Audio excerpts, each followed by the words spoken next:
Hello and welcome to the VUCA Insights podcast, where we bring you insights into the world of entrepreneurship, investing, and growth mindset. Today, I have a very special guest, as all my guests are. She's in orange today. Pleasant surprise, she's also a fellow Sorokian. Yes, and Fuchao. And Fuchao. So I always get her name pronounced wrongly, my bad. We have Wong Ling Yah, okay? And she's the founder of So This Is My Why podcast. Very catchy name. Steamy, right? Yeah, very so catchy. it's very memorable as well. Yeah, that's right.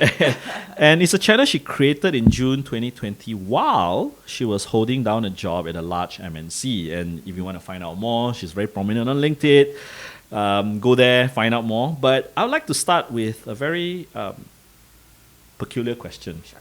Okay. So the audience would like to know, what does an LSE noise student representative Oh my god. actually do?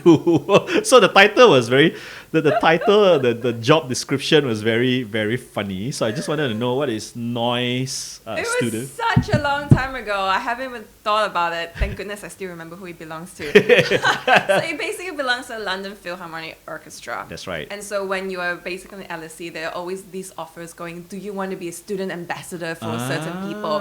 And I've always loved music. I was going to go into music if I didn't do law. Okay. And I went, oh, this is my chance to kind of like cozy up to Okay. these people Okay. in the music world. Okay. It's really simple. You just apply and they go, okay, you're a student ambassador. And you're called the noise, you're basically part of the noise program where you get on top of the existing student offer to go for an LPO concert, like an even cheaper one. But basically your role is to sort of tell people, hey, there are student discounted tickets for LPO concerts every single week. Okay. So just go. Okay. It's really that simple. I see. Because I was like noise representative, so I'm like, Yeah, it sounds posh, but Yeah. no. It was really just cheap tickets for Okay. LPO Yeah. orchestra. okay, but that's a smart way of getting to watch the performance as well, right? Yeah. I I was like, well, if I can get even cheaper, Yeah. why not? Why right? not? Yeah. I think for me it was free, to be honest. Yeah. I can't remember. Yeah. To be fair, it's one of those you have it all the time and then you went okay, and then you never went. okay. I did go several times, but not as often as I should have. Okay, yeah, that title really caught me. Okay, so now so let's start with a more typical question. What was a 15-year-old Ling Yah like? Oh, 15-year-old, you're making me go back so much. Yeah, 15 rewind, years old, really rewind. went, like, Yeah. where was I? What was I doing? Yeah. I think 15 years old. Oh, 15 years old, I was at Lodge, Okay. where we talked about quite a lot earlier before this recording. Yeah. So Lodge is basically a school in Sarawak where you are in school pretty much the entire day, morning to afternoon, and then come straight home. There's always lots of classes. At the time, it was very intense because there is PMR. So that's a very, very important national test that you have to sit for. So life was geared towards that. But I was also doing grade 8 for my violin and for my piano at the same time. I see. So it was like I just remember it was just very, very busy. But I really enjoyed it because I just always loved the violin so much. So it was very much, I really enjoy it. And then I did a high score concert at the end. Piano for me was, thank God I finally reached grade 8. I can drop it now. Because my mom's a piano teacher and she I actually wanted see. me. I actually told her I wanted to drop it when I was grade 1 and grade 2, and she was very smart and she said, no, you can only drop it when you're grade 8. So I was like, fine. So I worked on it. And you could see a difference in interest because for the violin, I was just jumping grades 2, 4, 6, 8. See. Piano was like 1, 2, 3. It was a struggle, It was right? a struggle. I just couldn't connect with it. So somehow along the way, I started on the piano earlier, but then the violin later, but I ended at the same time. I see. Yeah. I see. Do you still play? I still play, yeah. And does it kind of give you like your solace time, your quiet time? in Yeah, a my way? quiet time, and it's just something that I've always loved. At that time, I played so much more, so I do remember the violin feeling like an extension of my arm. Wow. So if I didn't have it, it felt like there was an entire limb that was missing. Okay. Yeah. So you're the Vanessa maid that never made it to be. I mean, people would use that phrase, but that's only because there's the only other violinist everyone knows. Correct. Exactly. Yeah. So why do you pick law? And did it turn out to be what you initially thought it to be? I picked law because I had no idea what else to do, and people told me to pick that. Okay. Because I did science when I was in secondary school, and then I realized I really don't like science. And I thought, okay, A-levels is here. I'm going to pick what I actually like, which was literature, history, and mathematics. And then I was like, okay, I don't know what I should do for my university. I mean, I would love to do English, but I don't want to be an English teacher. So then I was stuck, and everyone said, well, people with your kind of subjects would normally do law. So why don't you do law? It's prestigious, well paid, and you can easily pivot to something else. So I went, all right, I guess I'll just do law. And I'm the kind of person where once I decide I'm going to do something, I just never consider anything else. Understand. So it was just, I'm a law student, I'm going to do law. That was it. And as I was doing it over time, I realized that, oh, actually, this is not the same as reading English books. And this is not the same as writing creative writing. It's drafting course papers, drafting correspondences. It's a totally different matter. Yeah. And I just realized at some point that I couldn't see myself doing this for the rest of my life. And the very simple task was I look at my boss and I go, you're the goal. I really don't want to be you. So if that's the case, I'm not in the right place. But you volunteered. I mean, you volunteered moving around. No, because I was looking at your CV, right, and it was like you did everything, and then you ended up in IP law, which is like very it's an uncommon niche in a way. I always knew I wanted to do IP. I always knew I wanted to do IP, right? Because intellectual property basically for me felt the closest to music. I see. So if I couldn't be a professional musician, then I wanted to at least know how to protect someone in the creative field. I see. Yeah. Okay. And I just love the idea that basically IP is all about protection of the mind. Because it really is just that. And how do you decide that something is creative enough to warrant copyright protection, for instance? Okay. And I mean, now that I have IP training, I look at everything that people are doing and realize that, well, actually, everyone needs to know some level of IP law. Right. Yeah. You really do. Otherwise, even something as simple as a business, if you don't know to protect your own trademark, then you're screwed somewhere down the line if you make something of yourself. That's right. So it's just something as simple as that. Yeah, and then prior to recording, we were talking about James Dyson, right? And you see, if you don't have that little bit of entrepreneurship, and now it makes a lot of difference. Yeah, it really does. Yeah. You were also volunteering for a lot of causes. I mean, while you were in the UK, and I'm like, wow, you're really dark. Yeah, so I'm like, you did like you did a lot of human rights kind of thing, and what? Okay, so among all these volunteering work, how do you choose your cause? What was your belief system that made you like? You know, some people just like animal rights, or some people just like human rights, or whatsoever. I never had that. It was just, I want to do something that's different. I see. There's totally something. And this opportunity came out. I'm thinking you're talking about the Medical Foundation for the Care of Torture Victims, right? So that was actually a paid summer internship where firstly, the cause was very interesting, and secondly, they were paying me. And I wanted to experience that. And thirdly, it was really knocking door to door I can't remember how many times a week, where you just basically have to knock on a stranger's door and say, hi, I'm from the Medical Foundation for Care of Victims of Torture, and I'm here to raise funds. And you can imagine people will immediately go, no. Or they slam the door at you, right? Slam the door. Especially, I mean, for something like torture, why would anyone do something like that? So it was, for me, I liked it because it was just a challenge to just go up every single time and try something different. Okay. And did you, I guess you learned a lot from getting rejected? It wasn't so much that, because I kind of expected the rejection. It was more interesting whenever I managed to turn someone. I see. So the story that I always love to tell people is I was in Hackney. So Hackney at the time was very much down in the dumps. It's kind of the worst place to be. The slum. The slum. As you're walking through the street, you can smell all the things that you would not expect to smell in South Kensington. And I remember I reached this building and I could hear someone playing the violin badly, I must say. And then I kind of rung and I heard the violin stop, and I went, oh, it must be that guy then. So he came down with the violin in his hand, and the moment I gave my pitch, he was like, no, I'm not interested. And I went, hold on, I heard that you're playing the violin. And I was like, would you like me to play something? So, and I kind of gave him some tips. I played, and at the end he was like, okay, let me sign up. I was like, yeah, that's how you leverage on different skills. Correct. So it paid off. It paid off. I don't know if he stayed on, but I mean, I got it. Yeah, but imagine, I mean, like all these life skills that you picked up, like music, whatever, Yeah. right?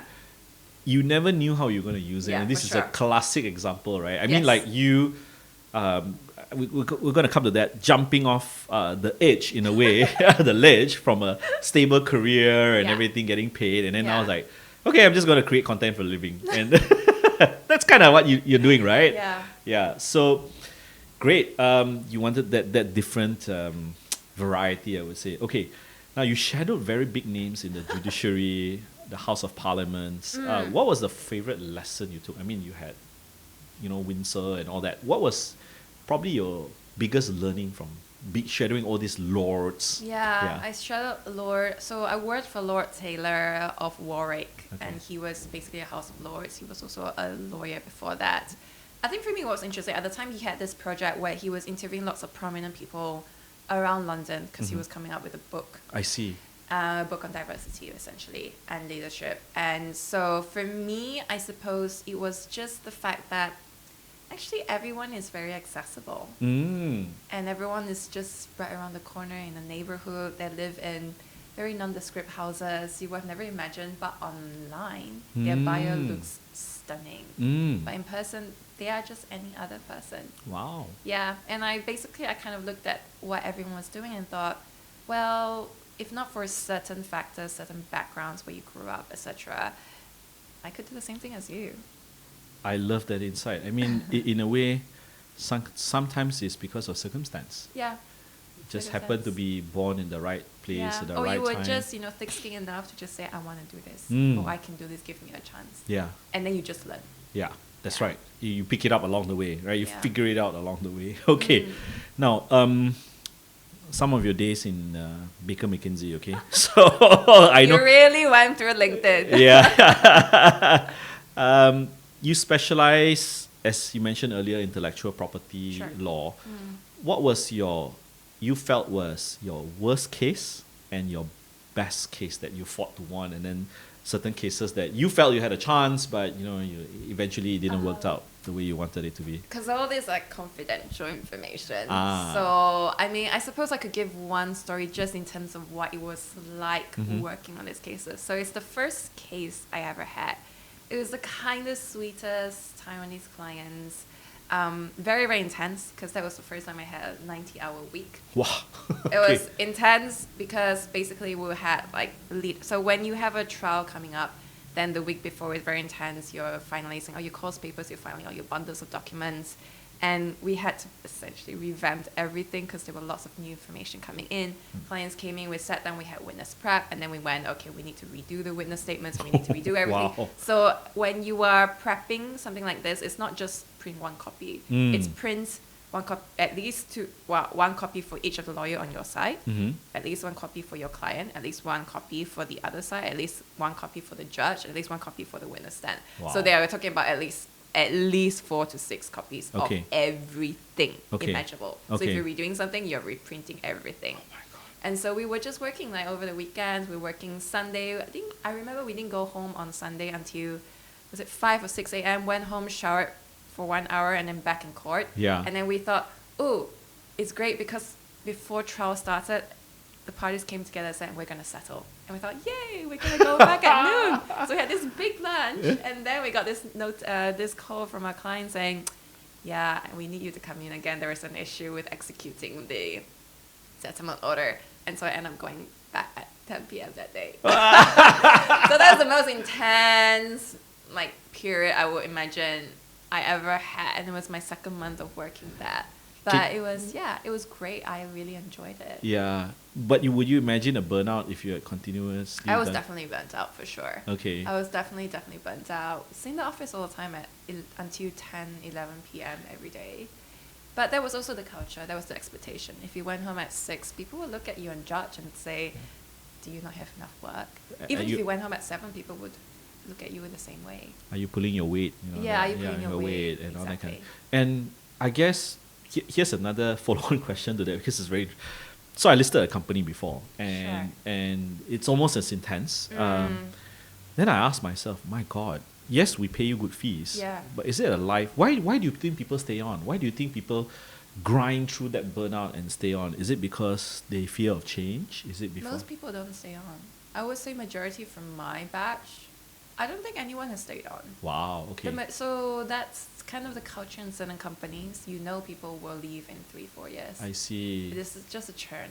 Over and Attrition. over. Just come in, attrition again. Come in, attrition again. Yeah, I think there is one who stayed on. But people who stay on, I think they just really, really love what they do. I see. And so it doesn't really matter what the hours are. I see. You can just really see the passion. I see. So that was also one of the instigators for me when I left, because I saw my peer. Okay. He just loved what he did so much. Okay. Like he would be reading Judgment and talking about them like they were his best friends. He'd be reading it as his bedtime story, and I thought that is just not me. Yeah. But it's him. It's him. It's it. Yeah. That's the beauty of individualism, you know. Yeah. I don't know if you've heard of Farm Fresh. You drink milk, right? Yes, Farm Fresh. Okay. I really want to interview this guy. Yeah, Lloyd Twani. You know what he does before bedtime, right? He has this famous thing. He has a photo album of all the cows. He named all the cows. Yes, he has names for the cows. This is what I heard and what I read. And he will show the cows to his wife and then says, "Which one do you think is beautiful?" So now you understand the passion behind Farm Fresh. It's basically obsession. Yeah, it's obsession to Yeah. that focus, to that craft, you know. Yes. Yes. And yeah, if you guys, this is a plug for her. If you guys have not checked out her podcast, I'm very impressed because the podcast has a lot of transcript work, and I know it's a lot of work. I mean, I create content, but you know that's not me for now. For now, okay. So great segue to the next question. What prompted you to start Steamy, if I pronounce it correctly? Steamy. Okay. I started Steamy because I was grappling with that question of what is my why. I've been grappling for quite a few years, and the answer is from people is always go and talk to people. And I was like, really? But that's what everyone does, firstly. And secondly, it always felt like I was going to beg.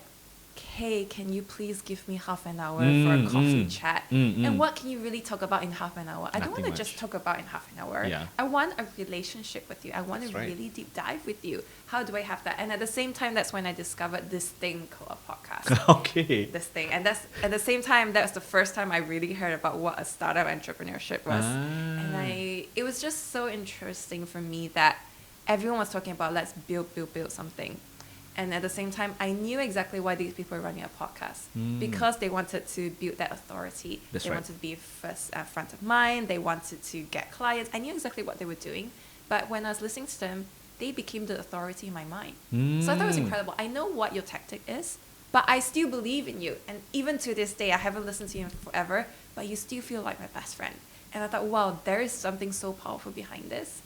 At the same time, I also knew I wanted to build something, and I wanted to build something in public. So it just all came together, and I just thought, I'm just going to do a podcast. Okay. And it just didn't feel like a question. It just felt inevitable. I just have to start it. Understand. And then I did. Understand. And how far along in this journey? Because you start that existential Yeah, I question, think the right? existential crisis started first day of work. Well, not really. I think it was only 1-2 years into actually being an associate. Okay. And then realizing I wanted to leave. I And then see. going, oh, should I still stay in law or not? Understand. Thereabouts. And it was always just a question, but it was more the intensity of that question. Understand. Yeah. It became louder and louder and louder. A lot of the time. Yeah. And you've been doing this, 2020, coming close to 3 years. 3 years, yeah. Have you gotten better clarity of where you're going, what you're doing? No, there's nothing. I'm just curious because I kind of on the same journey with you. Yes. But it's, prior to the podcast, you were asking, has it gotten clearer? It says, I think that's part of being entrepreneurship, It's always questioning. Yeah. It's always curious. It's always Yeah. questioning. It's always like something can be done better. Even if you've gotten to a certain level of success, right? Yes. Yeah, I don't know whether it's the same for you. I think it's the same for everyone. That's Yeah. the answer I always get. Yeah. A lot of people would say, I don't think about my why, it's not relevant. A lot Yeah. of people talk about ikigai. And then a lot of people just follow their curiosity. And so it will always be seasons in time. Yeah. And if it happens to be that your season never changes, that's great for you. Yeah. But then it doesn't mean that other people have to be the same. Correct. Different Yeah. milestones for different people. Exactly. what do you think has been Steamy's first milestone? Was it a particular guest? Oh, It for must be sure. must have been like a wow. Corden. Sorry. James Corden was Okay, my first James big guest. James Corden. Okay, so that Yeah. was like, The- I've got this, right. You know, Yeah, I yeah, made a yeah. breakthrough. Okay. Yeah. Why was it so? Was it because you were a fan of James Corden? Not at all, actually. Uh-huh. So I didn't know anything about James Corden apart Yeah. from the fact that he does this thing called couple karaoke, Mm-hmm. where he sits in the car and sings with very famous guests like Adele and BTS, etc. Yeah. And I also knew he did Crosswalk the musical. But I Mm. always thought at the back of my mind that it's some kind of YouTube thing where he just posts clips for 5 minutes, 20 minutes. That's it. Mm-mm. And this was during the pandemic where somehow the YouTube algorithm decided I needed to see a 6-minute monologue from the Late Late Show with James Corden. And that's Okay. the first time where I went, oh, there's such a thing called a late night show? What is a late night Mm. show? What is the Late Late Show? Mm. And at the time when I happened to watch that monologue, there's this guy called Nick Bernstein who came on. Okay. And Nick is basically the senior VP of late night programming at CBS, Okay. aka James Corden's big boss. Okay. He's the guy in charge of everything.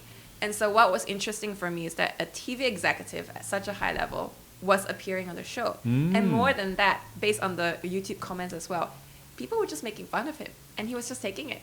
Like, Okay. it was just part of the show. And then in the comments, everyone was saying, oh, Nick was so funny in the high chair, the high chair, the high chair. And I was like, what is this high chair? Why is everyone talking about it? It felt like this kind of inside joke I didn't know, and I wasn't having it. And I was like, I want to figure out what this is. So I started going back. It wasn't that long ago. He appeared 2 weeks ago, thereabouts. And basically the high chair was him just prior to him coming out of quarantine. I see. The crew, James Corden, basically said on air, wouldn't it be funny when a boss comes in, we put him in a high chair, and because they air 4 times a week, every single day we raise the height of the chair. So the final day, Nick was very game for it. Final day, his head was almost hitting the ceiling. Oh And it was my- just funny. And who would imagine you doing that to your big boss? But Yeah. they did, and he took it. It's funny. Next week, he was still there. It became a thing. Whoa, It was just became my a huge thing where they gosh. were making fun of him all the time. Hey, Nick, let's shout out to all these different companies, and you can see Nick dying and going, they don't sponsor us, you can't talk about them. And they're going, hey, shout out to this team, thank you for giving us freebies. If you want another shout out, give us a freebie. I mean, they were just off their rocket, right? It was so funny. And so at the back of my mind, I thought, this Nick guy would be very interesting to interview. And then one day, Nick, very, very quickly after actually, he said, oh, because of his newfound fame, his LinkedIn connection request was exploding. And he said, okay, I got another round.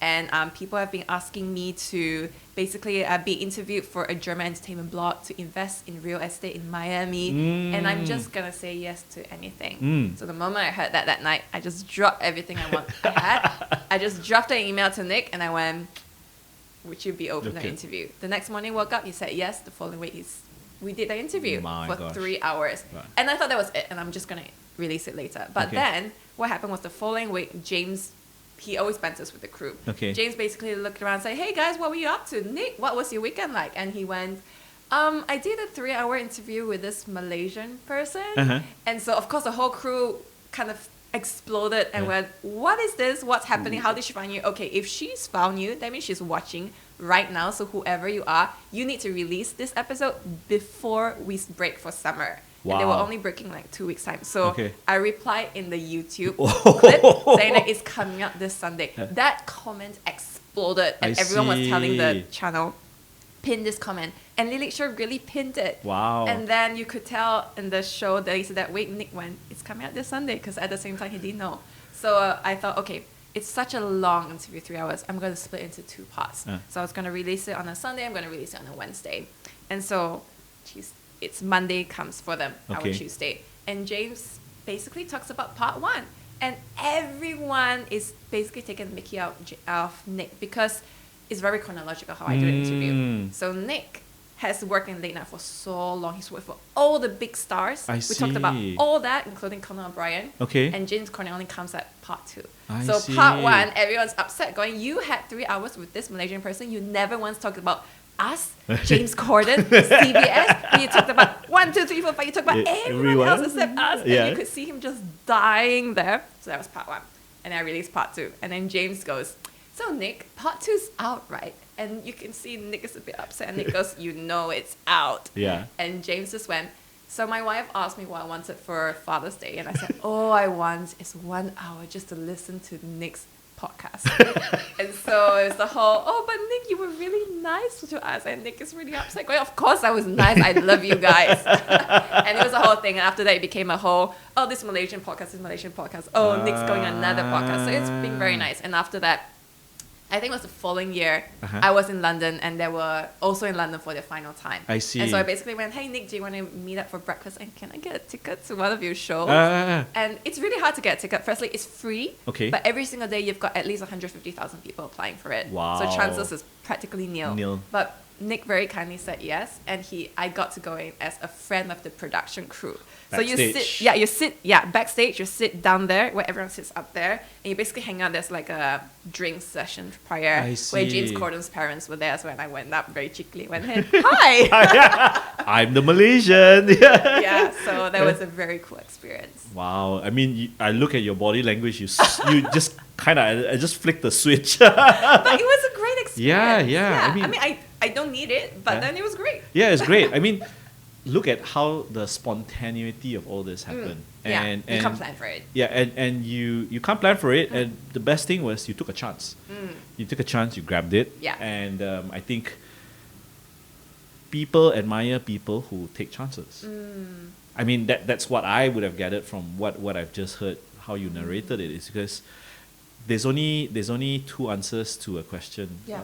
It's a yes or no. But if you never ask, it's always a no. Yeah, exactly. You don't ask, you don't get. Yeah. And it could easily be anyone else. Correct. There was nothing about me that stood out. No, but you did stand out because you took the chance. Okay, so now next question: how do you pick your guest? And because you've got a variety of people from the one I shared with you, I really love Tan Sri Dato' Bohan. Yes. Okay, I love Malik. I'm a big fan of Eric Sim. I mean, I followed him when he was like amazing.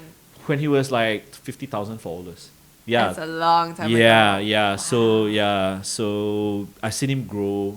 Yes. And I think the best post from him, Eric, if you're listening to this, I think he would. He's very, very, very media savvy. Yeah, there was a post about him when he featured this Michelin star. Hawker Chan? The Hawker Chan. Yes. And he had a photo, and he had his photo in it. And he said, no, I'm going to take down the post because I'm using it to glorify myself.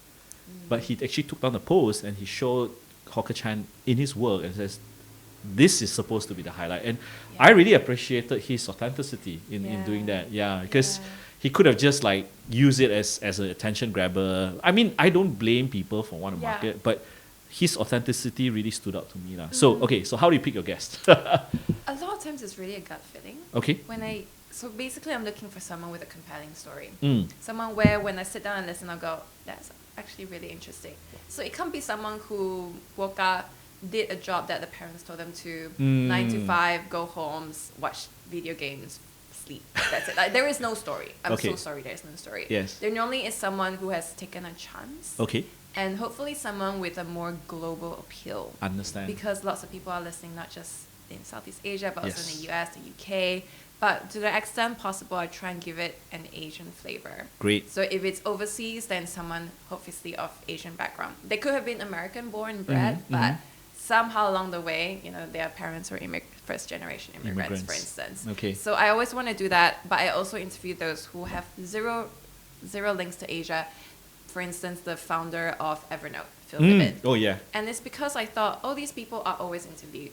But they're always interviewed by other Americans. So in that category, and you don't see any stories from this part of the world. What if I could reach those same category and level of people, put them on the same platform as people here, and then if people trust what I've done with that episode, they probably will listen to others as well. Understand. And then they will get to hear all these other stories. So it's about bringing all these untold stories, especially from Asia, putting on the same platform, normalizing it. Great. Yeah. I just interviewed Khoo Soo Chung for this podcast, and he said he only does Asians. I said, racist. I'm just kidding. I mean, there is definitely an idea behind that. I think the reason why I didn't is because people would tend to have even if it's unconscious bias. Yes. It's Asian, I'm not interested in Asia, or I have no links to Asia, so I tune out. That's right. Whereas for me, if I don't do that, then it would be like, just happens to be Asian. Yeah, exactly. Yeah. So all these guys with ranging from FANG executives, Forbes billionaires, VC founders, you name it, like Michelin stars, right? What have you observed were common traits among them? Yeah. And what was probably one or two distinct traits that actually stood out from you? I'm pretty sure they share some kind of commonality. Yeah. And I'm pretty sure they also had one distinct trait that probably you very, very fond of, actually. Yeah. You don't ask, you don't get. Yeah.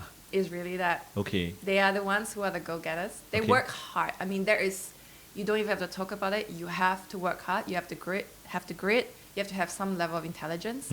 But otherwise, it's just asking for it and just going for it. Okay. And not being afraid. And just following your curiosity. Okay. So they're not the kind of people who would say, I was told to do this, and then I just did it regardless of how unhappy I was. Okay. I was going to do something about it, and I really put in the effort regardless of what everyone said, and that's how I reached this level. Prove everyone wrong, in a way. Prove everyone wrong. Okay. What was the most distinct characteristic among, 120, almost 120 guests that you have? The most distinct. Yeah, the most distinct one that you vividly remember. I know I'm not asking you to choose sides or anything, but something that really wow, that was insightful for you. I think that everyone has imposter syndrome. Even now. So there's this person I haven't interviewed yet, but I've mentioned on LinkedIn and it went viral. Lord David Newberger. Okay. So if you're a law student or law practitioner, you would definitely have heard of him. He's the kind of person whose judgments you would have read and cited all the time. Okay. He was the second most senior judge in the whole country because he was the former president of the UK Supreme Court. Similar to a Chief Justice here, lah.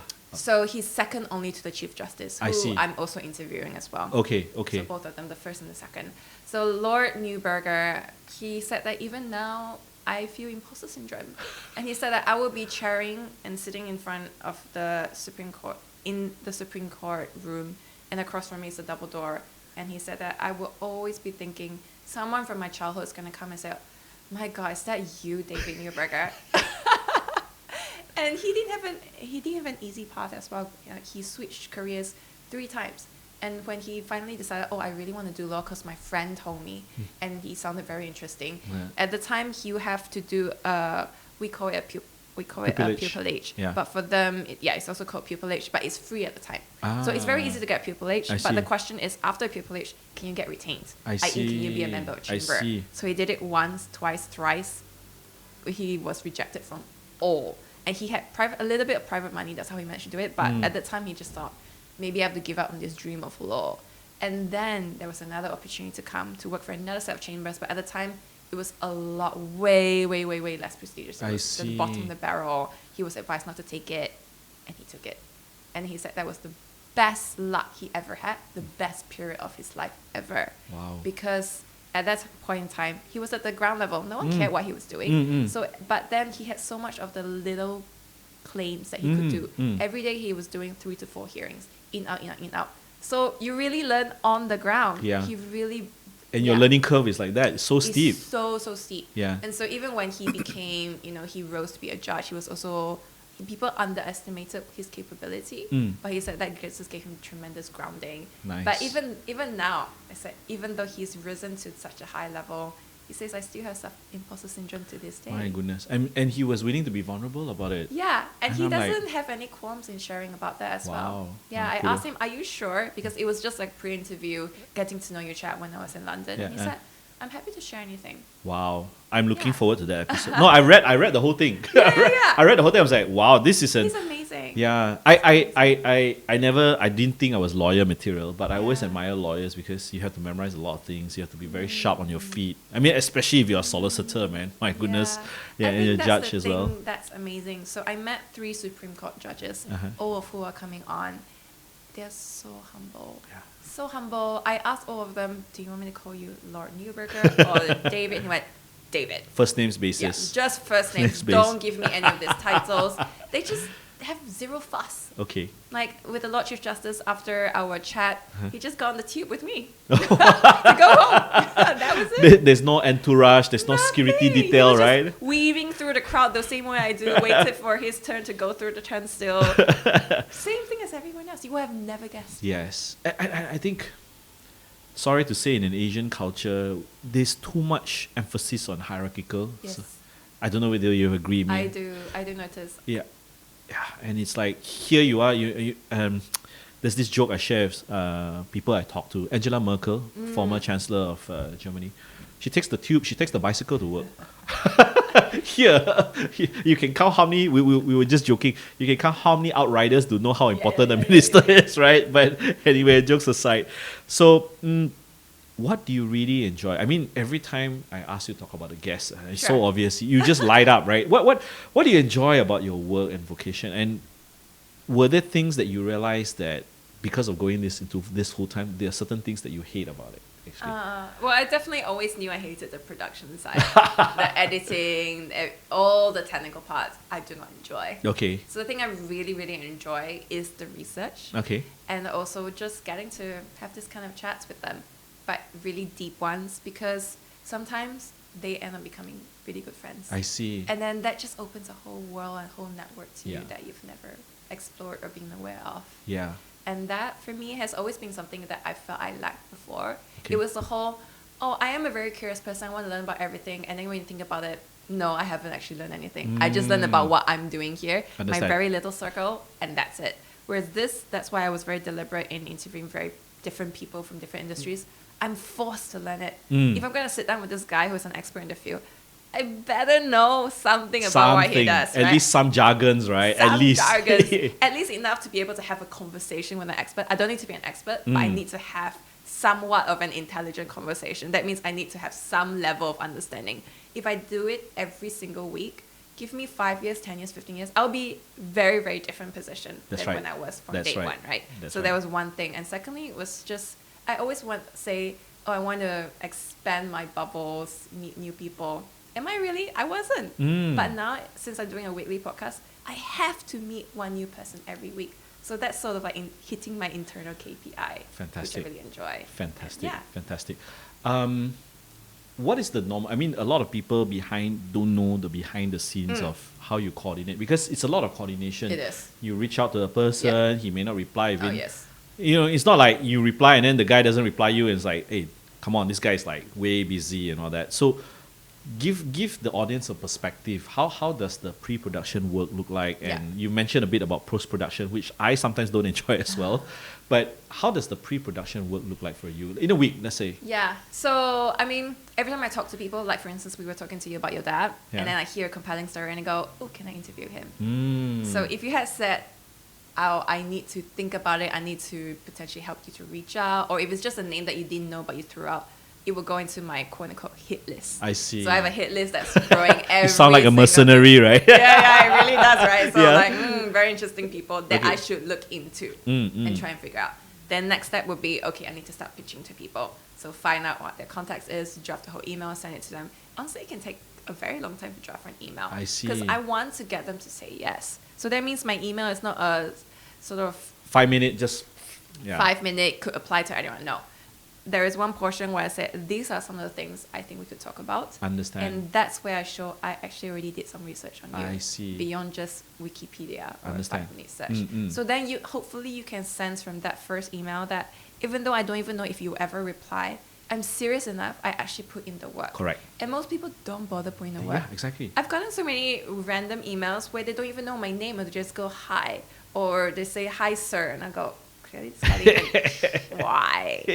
So this is an immediate no. So I know this applies to most people. Understand. So how do I stand out? Understand. So there's that pitching, but you have to understand most people are not going to reply. Yeah. Or if they reply, they might say, come back to me in 6 months. 6 months, and then you come back 6 months, they don't reply, and it just goes on Just and on. and on and on, exactly. Yeah. So you just have to make sure you pitch enough people that enough people say yes, and then from the yes to the actual scheduling an interview, to the actual scheduling, to the actually they appear. Yeah. And once you appear and have the recording, then you're safer. And then after that, then you just go, okay, you just have to make sure every single week you have enough to release. Understand. And you just build on from there. Understand.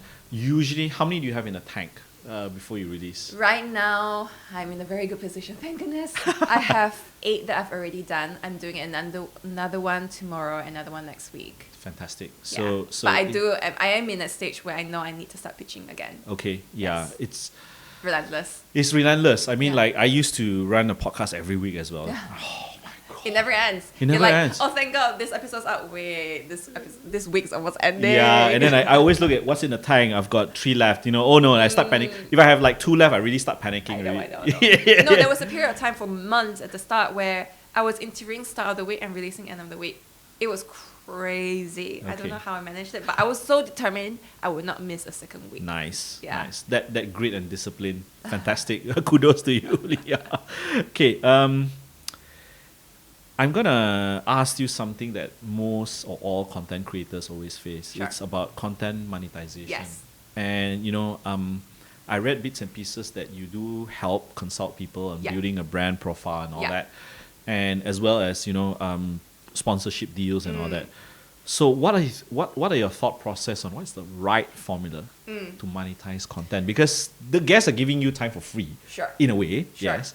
And then they were saying like, hey, what is the right way, fair way to monetize? What are your thoughts? I think guests know that they come on. It's actually free publicity for them. That's right. So they actually get huge benefits as well. So I think generally speaking, most people don't have an issue if you choose to monetize the podcast. I think it's accepted, it's known. In terms of monetization, podcast is the worst medium to choose. Yeah, that's to try right. on. Yes. It really is the worst. Sometimes I question myself and I was like, why on earth did I pick this medium? I knew going in is the worst and the hardest to pick, and I still went in. But the thing is that podcast tends to be ancillary to a business. So it really, really works if you already have a business. And then you would say, I'm going to start a podcast because I'm going to use this podcast as a way to potentially pitch to new clients. I see. So I could get my potential clients on, have a chat with them, maybe say, let me do a free live 1 hour session with you, but we're going to record it. In that 1 hour, if you're so good to that potential client, at the end offline, they would then say, actually, what do you do? Actually, what service do you offer? So that's one thing, right? Potential client. Secondly, it's just building yourself as a thought leader so people can hear you, listen, they know who you are, and then they go, this is how he thinks, this is what he speaks about. Actually, he knows what he does. I think I trust him a lot more. And it's being top of mind. You can be the best, but then there's always someone else. So who's the first person I think of if I want help in investment? If it's you, they'll probably pick up the phone and call you. And just the building the network as well. So for me, it was just, I didn't know specifically what company I wanted to build, but I knew what I needed first was something that was mine and mine alone. Understand. And I needed it to be a medium, a vehicle to build my personal brand and also my network and opportunity. I see. So I've done it the other way around, which might not have been the smartest way, but I didn't have an idea of the company. So I thought, well, don't let that stop me. I'll build this first because audience and reach is so hard and it takes a long time to build. Build this first and then see what I could do where that would be where I actually monetize. Fantastic. I mean, you that one sentence, actually, if the audience paid attention, that one sentence is, you can't get a baby in 1 month by making 9 women pregnant. No. That's Warren Buffett's, one of Warren Buffett's favorite quote, by the way. Very visceral. Yeah, very visceral, right? And what you just said about building an audience, you can't jumpstart that. You build trust, you build credibility over time, Yeah. And why I picked up that was because a lot of people they just want to be a viral TikToker by producing. No, it's the grit, it's the grind, consistency, and authority over time. People get to know you, and I'm glad that you're very clear on that path. Because it's always a struggle. It's always a struggle to self-sustain something like this. I mean, like, you look at Joe Rogan. You look at one of the guys I really admire, Patrick O'Shea. Okay, but he had a fund before he started the podcast. So he was already a hedge fund manager. Yeah. I mean, All these people always have a business on the side. That's right. Sure. That's right. Unless you're Joe Rogan, and there's only one of them. Yeah, exactly. Yeah, even this guy, Even then, Joe Rogan was in this field for 10 years, and he was the OG. That's right. He's the OG, and he had the first mover advantage that a lot of people. Huge. It's huge. It's really huge. Like like that visceral example I gave you. Okay. Something more towards you as you're only probably I've interviewed less than 10 women, so it's not that I don't want to. I ask them, and most of them are shy. But who do you look to as a strong woman role, either internationally? Or either someone you know personally? Okay, Lydia Finette, I would say. What's her name again? So Lydia Finette, Okay. she was the managing director and also global director at Christie's for strategic partnerships. And now she's come out to set her own agency. She markets herself as the most powerful woman in the room. Wow. And so what she does essentially is she's a benefits auctioneer. So she goes to all these fancy black tie events all the time, and she basically goes and auctions off for hundreds of millions. So earlier this year, there was the Oscars, and Elton John always does an Oscar party as well. So she basically did the auction for Elton John's. Wow. So she's done alongside Matt Damon before. She's done alongside Uma Thurman and her agent as well. So she's at that level where every single week, if you follow her on Instagram, she's just at auctions. Relentless. It's just on and on and on. She doesn't stop. She's flying to 3 different parts of America every single week. Wow. She doesn't stop. And then she goes home, she sends her kids to work, and then she's already doing another book launch, and she's got 3 events for book launches, and then she's still going out to meet people. She is never stopping. And then when I asked her, how on earth do you manage that? Because even when she was pregnant with all 3 kids, 9 months, she was still on stage. Wow. She just doesn't stop. And she said, honestly, this is not a life for everyone, but it's a life that I've built for myself because it's what I wanted and I love it. And I really respect that. I really respect the hustle. I really respect the fact that she just owns it, and she is really living the life she wanted because she Nice. put in the work. That's right. That's right. Yeah. That's right. Okay. I'm going to ask you a bit of a controversial question then Okay. related to this. Yeah. Because you love the hustle, very aligned to what I do. I mean, I don't believe in you get there by luck. You know, it's I mean, luck is helpful, Helpful. but it's sort of smoothens correct. The process. The process, Yeah. yeah. What are your thought process on FIRE? You know, some people they just want. I get my financial independence and I Sure. just want to retire. I just Yeah. want to chill. I just want to Yeah. So there's always this balance between Yeah. mental wellness and the hustle culture. So what are your thought processes? What's your belief system about the FIRE movement? For me, I just want to. So, firstly, I want to know that I earn enough that if anything happens to me or my family, I can afford to look after myself. Okay. But do I want to retire early and bum around, do nothing for the rest of my life? I really can't do that. That's just not me. Yeah. The idea of lying down on a beach, doing nothing but reading a book, just is the epitome of hell. It really is. I need something going on. I think the better question would be what I want to do for the rest of my life if money was no object.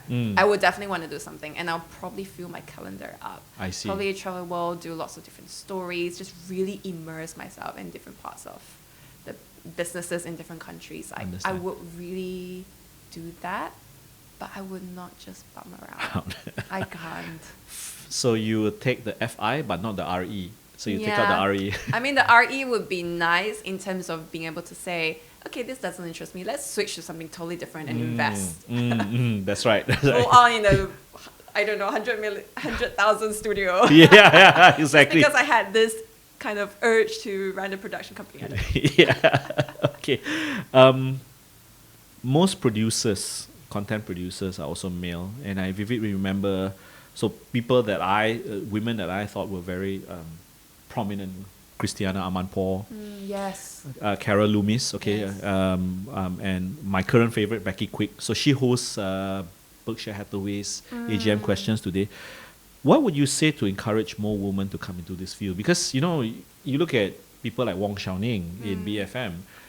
What would you think that you could encourage more women like Wong Xiaoning yourself to do this? To be honest, I've never thought of the gender question before. Mm. I've never once considered myself as a female in this space doing this. It was just, I want to do it, I'm going to do it. So I think that's really just the basic approach. Just don't think about it. Because I've never felt anyone treat me differently because I'm female. Fantastic. And I think if you make an issue, people will make an issue. But because I never did, it was just, this is what I want to do, I'm going to do it, and I've done it. People just respect that. Okay. And so if you don't get that recognition at start, rest assured I didn't either. But I didn't care because I knew what I wanted. Yeah. And over time, people will come to you and they will then say, actually, we've been observing you this whole time. We really respect what you do. Let me open my network out. I can introduce you to some people. You could be a guest. I mean, I recently discovered, it was a shock. Some of my closest friends said, you know, Ling Yah, when you first said you were going to do a podcast, I really thought it was just a side thing that was going to die after 5-6 episodes. And I was shocked to hear that because they never told me that. But at the same time, I thought, well, to be fair, I never told them I intended to be a full-time thing. full-time, long-term for the rest of my life thing. But it was never a question. I see. It was just, I'm just going to do it. Okay. And so that's how I would say, don't think about these things. Don't think it from that angle. You know? Just do it. Just do it. Were your parents supportive when you... So supportive. Okay. Very, very, very, very supportive. To be fair, I've told them for a very long time I was unhappy with law. Really unhappy. But then they can also see that I really, really tried.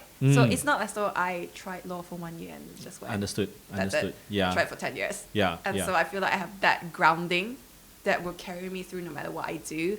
But now is the time to explore. And they could also see that on top of a full-time job, I was doing all these things on the side. And I was working to 1 a.m., 2 a.m. every single day. And they just could see that I was just trying really, really, really hard. Fantastic. And also over time, I was managing to make money on the side as well. And it was starting to replace my full-time job.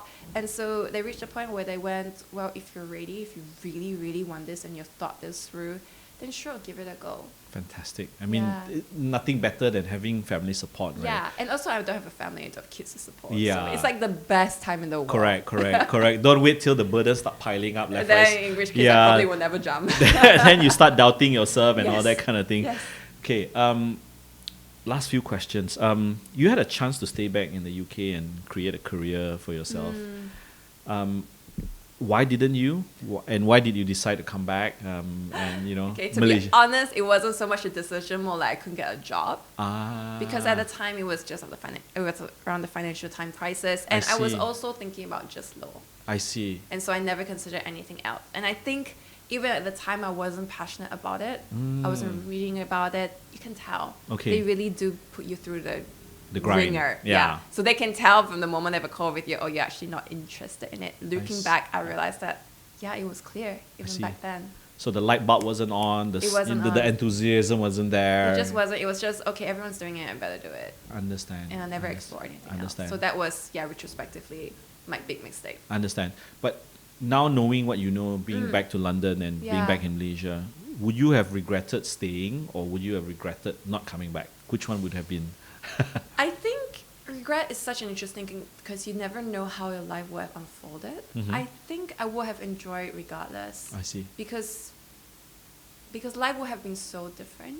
But whenever you're in a certain place, there will always be new opportunities that you will never have if you weren't there. That's right. And I'm sure there will have, if you put in the hard work, then something would have happened. Yeah. What are your pet peeves? What drives you up the wall? What drives me up the wall is when I sit down and someone says, oh, I didn't do any research on you. I'm just going to have a chat for fun. And I'll sit there the moment I hear that, I go, oh my God. The only way I'm listening to this episode is because I'm doing my research, but I'm going to listen at 2x the speed because I probably already know everything that you're going to talk about. Okay. Yeah. Okay, but that's in your work life, but maybe in your social life. Social life. Is there any pet peeve that, like bad traffic? I mean, I definitely don't like traffic. So whenever possible, I just walk. Okay. I walk all the time. Okay. Yeah. I notice you love travel. You love the outdoors. I mean, you've been to Everest Base Camp. Yeah. But what are the places that are on your bucket list, but you've not been able to explore or been there? Latin America. Sorry? Latin America. America. So Colombia, Peru, Brazil. The whole thing. The whole Yes. thing. Okay. Why and also how would you go about doing it actually? Because it's an entire region I've never been to. Okay. And it's just a place that strikes me as being really different. Every single country has a really different culture, food approach. It feels very vibrant. Okay. I mean, the only way to go is to just go. Yeah. And just be spontaneous, Just right? be spontaneous. Yeah. You're not afraid of guns or anything there. So that is a concern, right? So it's the whole, should I really do that as a single woman? Yeah, there's that very, very, very real question as well. Okay. Probably that's one of the reasons why you're holding back a little bit, I guess. Yeah. Okay. Last question. Your hopes for Malaysia and more specifically the content creation space. I hope that people realize that there is so much opportunity for us out there. I think people are realizing more with things like Malaysia pay gap and realizing, oh, there are actually many different roles I could apply for, or I'm being lowballed and I need to apply somewhere else. But more than that is the fact that you really need to invest in yourself. That's the thing I never thought about before. It was just, oh, I've got to work for a company and build up and rise to the top, right? And then I realized actually when I leave the company, that's it. Yeah. I have nothing. I carry nothing with me. They don't care. Nothing at all. But if I invest in myself, my personal brand, then it doesn't matter what happens when I leave, I still carry that with me. That's right. So when I left the company that I was at, for instance, it never felt like a loss because I already had Steamy on the side. People knew me as Steamy, no matter what. Not legal associate at some... It was just like, oh, you happen to be a lawyer, but Yeah. actually there's this thing that is Yeah. yours and yours alone. That's And right. I feel as though once I quit, more opportunities have opened up than before because I already invested in Steamy. Yeah. So like coming on the festival, like working on a book, and there's so many different things that blows my mind that I have a chance to do. So for me, it's really just think about investing in yourself, your personal brand. That's why I do LinkedIn. Because for me, that's the professional platform where That's everyone right. is. That's That's right. where all the HR people are. That's where your potential employers are. That's where all your potential clients are. If you want to do something without having to invest time in building a website, figuring out what SEO is, and content, that's so hard. Use LinkedIn because Yeah. that's where the professionals are. They already have an algorithm in place. You That's write right. something good enough, they will push it out. Yeah. My posts have reached, one post reached 1.23 million people easily, and that opened doors. So just, think about that. Think about putting yourself first. I hope the audience really got all those golden nuggets from Ling Yah, and having that courage also to take those first steps. Like, I mean, you started something on the side, even though you came out and you didn't have like a real like path but you took that leap of faith, you know. And I think most people, they have a lot of ideas festering, but they haven't gotten that spark or that switch to give it a, you know, maybe Yeah. what pushed you off the ledge actually? I always knew I wanted to go somewhere and do something. I didn't know what. I knew as well there was no way I was going to quit without something in place. So that's why I invested in time. Doing on the side, I mean, when I first started, it was really just I was doing travel articles. And it was just because I thought I was talking to a friend I just met on the day, and I said, I really miss writing. And I am writing every day, but, you know, drafting contracts is very different from the writing. And she said, oh, try a travel article. And once I started a travel article, I thought, well, since it's going to be online, I should have a presence. So let me figure out how to build a website. And then once I did website, then I thought, well, you're always on Instagram. Okay, I've never used Instagram before, to be fair. Okay. So let me give myself a goal. I will get 1,000 followers in 30 days. I'm just going to try every hack, because if these quote-unquote influencers can do it, there must be tactics out there that That's I can right. try and deploy. That's right. And so I did that. I figured out, okay, I know what the tactics are. I do not want to be an Instagram influencer. Tried it, done it, move on. SEO. Okay, let me understand, see what that really is like. And then from there, it was the podcast, etc. And then LinkedIn, personal branding building. So it was just a journey on the side. Try. But somehow along the way, you will find the things that you really enjoy. Great. And then it becomes more and more. And then you start finding yourself staying up to 11 p.m., 12, 1, 2. That's, if you are doing that, then there is a hint already. And then you have to start thinking, oh, can I monetize it some way? Yeah. And then once you start monetizing, you realize that, okay, I'm saving, I'm also monetizing. Can this be enough? Could it grow to a certain level? At some point, you would feel, okay, I'm ready to take the leap. So for me, it was very much, I'm reaching to that point where I was turning away so many people because I would say, sorry, I can only do it after work. Sorry, I can only do it on a weekend. And I already have all these other things I need to do, including producing an entire episode.